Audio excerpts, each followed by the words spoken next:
విశ్వాసమునకు తగిన పరీక్ష దేవుడు పెడతాడు నీకు నాకు. ఏం పరీక్ష పెడతాడండి? విశ్వాసమునకు పరీక్ష పెడతాడు.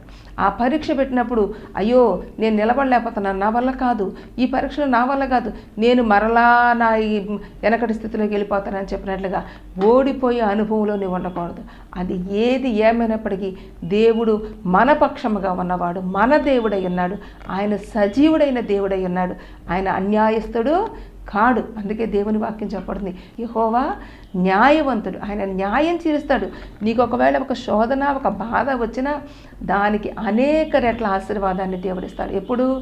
నీవు నేను దేవుడు పెట్టిన ఆ పరీక్షలో నిలవబడినప్పుడు, నీవు నేను దేవుడు పెట్టిన ఆ పరీక్షలో విశ్వాసమునకు కర్తయు దానిని కొనసాగించువాడునైనా యేసు వైపు చూచుచు పందెపు రంగంలో మనము మరి బహుబలముతో ఓర్పుతో మనము పయనించినప్పుడు నిశ్చయముగా మనము జయ జీవితాన్ని చేయగలుగుతాం.